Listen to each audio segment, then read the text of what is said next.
Central government నుంచి మనకు ఒక అద్భుతమైన నోటిఫికేషన్ రిలీజ్ అయింది. ఇందులో మనకి మొత్తం 3 రకాల ఉద్యోగాలు అయితే ఉన్నాయండి.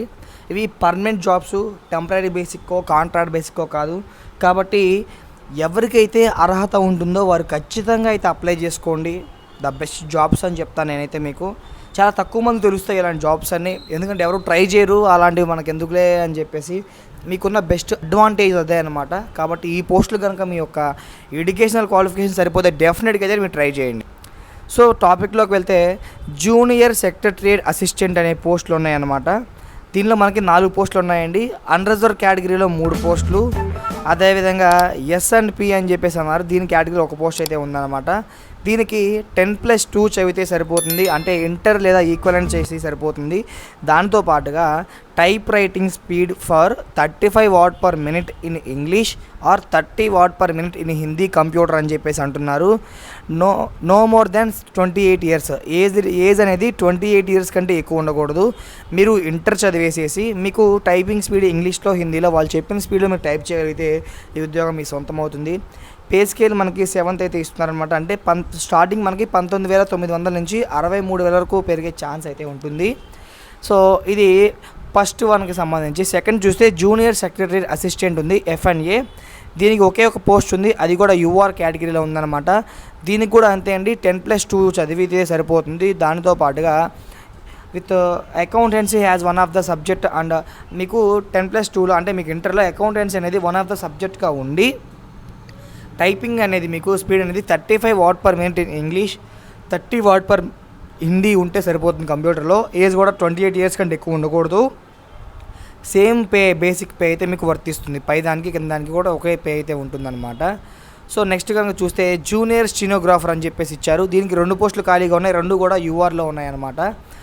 దీనికి కూడా అంటే 10+2 అయితే ఇచ్చారనమాట. ఇందులో 80 వాట్ per minute shorthand in English and transcription, 50 MTS, 35 words per minute in typing test ఇచ్చారు. 27 ఇయర్స్ ఇచ్చారు.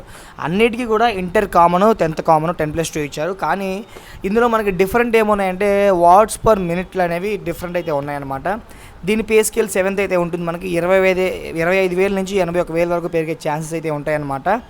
సో ముఖ్యంగా ఉన్న పోస్టులు అయితే ఇవ్వనండి. మరి ఈ పోస్టులు వచ్చే మేము ఏం జాబ్ చేయాలి, మా యొక్క జాబ్ రోల్ ఏంటంటే, మీరు ఏవైతే మనకి పోస్ట్ 1, 2 ఉన్నాయో వాటికి candidates are required to provide assistant in futures of general administration, store and purchase, finance and అకౌంట్స్లో మీరు వర్క్ చేయవలసి ఉంటుంది. అదే జూనియర్ స్టెనోగ్రాఫర్ ఉంది కదా, సో పోస్ట్ 3 దీనికి వచ్చేసరికి మీరు secretarial stenographer assistant, typing of other official work as when assistant అని చెప్పేసి ఇచ్చారు కదా, ఇవి మీరు వర్క్ చేయవలసి ఉంటుంది. సో డిస్క్రైబుల్ క్వాలిఫికేషన్స్ కూడా ఇచ్చారు. సో ఒకవేళ మీరు టైం ఉంటే చూసుకోండి. దానికి సెలక్షన్ ప్రాసెస్ చూసినట్లయితే జూనియర్ సెక్రటరీ అసిస్టెంట్కి the candidates function all nearing eligibility area profile computer typing, అంటే మీకు టెస్ట్ పెడతారంటే ఆ టెస్ట్లో మీకు యూజింగ్ కంప్యూటర్ బేస్ చేసి మీరు అవి వాట్ పర్ మినిట్స్ ఉన్నాయి కదా అవన్నీ మీరు ట్రై చేయవలసి ఉంటుంది జూనియర్ సెక్రటరీ అసిస్టెంట్కి. అదే మిగిలిన పోస్టులు ఏదైతే ఉన్నాయో syllabus of the junior secretary assistant ఉంది కదా, దీనికి మోడ్ ఆఫ్ ఎగ్జామినేషన్ చూస్తే OMR బేస్డ్ లేదా కంప్యూటర్ బేస్డ్ మల్టిపుల్ చాయిస్తో ఉండే ఎగ్జామినేషన్ అయితే ఉంటుందంటున్నారు. ఇంగ్లీష్ అండ్ హిందీలో అయితే మీడియం అయితే ఉంటుంది అని చెప్పేసి అంటున్నారనమాట.